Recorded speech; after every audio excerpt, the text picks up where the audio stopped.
Bonjour à tous, petite vidéo rapide pour vous montrer l'avancée du projet Chessboardino. Depuis la dernière vidéo, j'ai rendu le système autonome en ajoutant une carte SD et une alimentation externe, ce qui permet d'enregistrer les parties sans ordinateur et de rendre possible donc l'enregistrement dans un tournoi officiel sans trop déranger les joueurs, comme ici au tournoi de Cergy-Pontoise en 2015.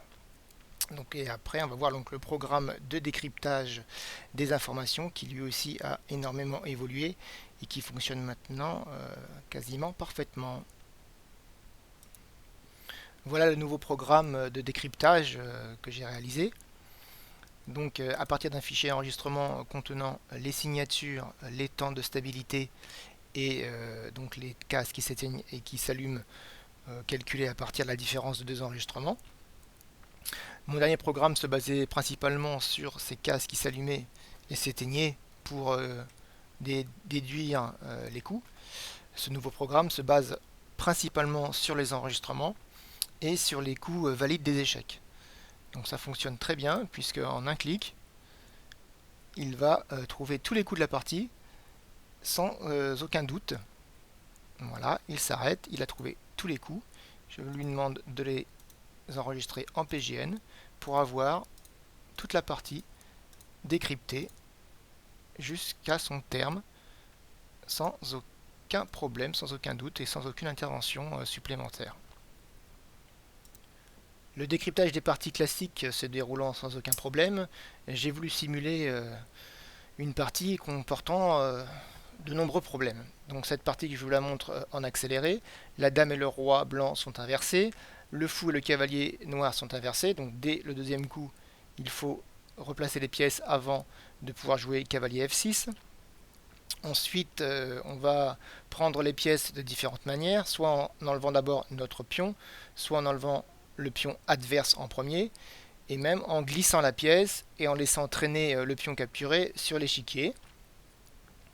Donc ensuite, quelques coups E2, E3, on hésite, on laisse en E3 avant de le pousser finalement en E4. Une prise de type carreau, donc en remplaçant très rapidement le fou par l'autre fou. La dame et le roi donc sont replacés avant que le roi capture. Le fou en G5, tant qu'on ne l'a pas lâché, on peut hésiter, revenir en D2, même revenir en G5 pour finalement le mettre en D2. Voilà, ça fait quand même pas mal de problèmes. Le fou qui sort, le cavalier qui sort, le roc aussi avec une erreur. La tour, finalement, on la remet bien en F8. G3, le cavalier. Et là, en voulant jouer roi G2, on renverse plusieurs pièces. On est obligé donc de tout remettre correctement avant de jouer roi G2. Et on finit par une dame qui glisse en zigzag avant d'obtenir la case finale d'arrivée à 5. Donc on va voir comment le programme arrive à s'en sortir avec tous ces problèmes. De retour sur le programme de décryptage, nous allons donc ouvrir le fichier contenant l'enregistrement de la partie de test. Voilà, on va lui demander de chercher tous les coups. Et après une seconde, visiblement, tous les coups ont été trouvés. On peut les mettre en PGN et s'apercevoir qu'effectivement la partie a été entièrement reconnue.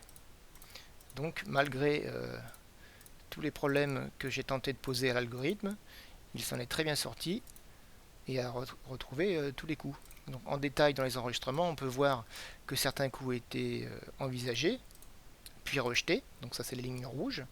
Donc D3 envisagé, rejeté par l'algorithme, puis D4. Le cavalier F6, lui ne faisant pas la différence entre un fou et un cavalier, il l'a envisagé en premier. Les échanges qu'il y a eu après ont été ignorés. Cavalier F6 a été retenu, C4, C5.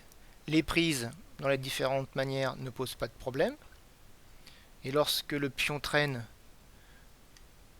on voit ici sa trace avant de disparaître, ça pose pas de souci. Le cavalier sort. Le pion qui est resté en E3 pendant 3 secondes, ça lui pose pas de souci. Il a compris que c'est bien en E4 qu'il a fini sa course. Le fou prend F1, avec une prise de type carreau qui posait vraiment de très nombreux problèmes dans le précédent programme, ici n'en pose aucun. On voit que la case F1 s'est éteinte pendant 4 millisecondes avant de se rallumer, mais que le programme a quand même vu le changement.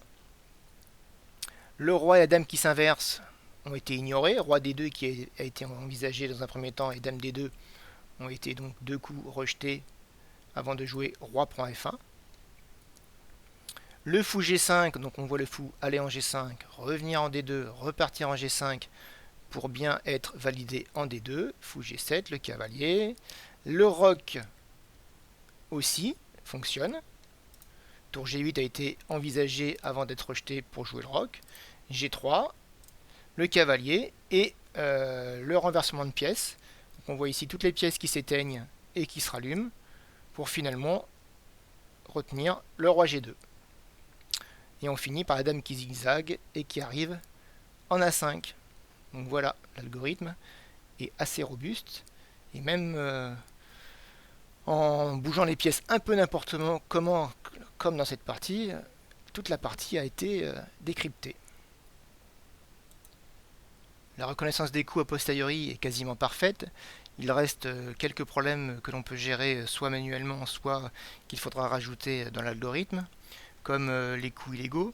Dans cette partie, après A8, roi H3, dame D8, les noirs ont joué H3, G3, c'est-à-dire roi G3, mais G3 est contrôlé par un pion, donc c'est un coup illégal. Les blancs ne se sont pas aperçus et ont joué tour E5, les noirs roi F3, dame F8 et roi G2. Donc là, pour obtenir le coup et que l'algorithme ne s'arrête pas, il faut soit le rajouter manuellement, soit rajouter la possibilité d'envisager les coups illégaux dans l'algorithme. Autre problème que j'ai obtenu en essayant de décrypter une partie. Dans cette partie, après avoir bougé sa pièce, le joueur noir a bousculé un pion qui l'a fait disparaître du plateau. Donc ici, après A4, tour A8, dame D2, les noirs ont voulu jouer roi prend C3. Par contre, on voit donc que le pion G6 s'efface après G7. Fou G7 disparaît, c'est normal. G6 disparaît aussi. Et donc l'algorithme, lui, ne comprend pas pourquoi ce pion G6 disparaît et ne peut pas envisager fou prend C3. Donc pour résoudre le problème, pour l'instant, je peux manuellement rallumer le pion G6 sur cette zone et demander à l'ordinateur de trouver la suite des coups. Et là, il y arrive sans problème jusqu'à la fin de partie qui a eu lieu quelques coups plus tard. Voilà, donc tout fonctionne. On a bien avancé. Je pense qu'avec quelques améliorations, on aura un échiquier fonctionnel et la retransmission en direct possible. Donc si vous avez des questions, n'hésitez pas et à bientôt. Au revoir.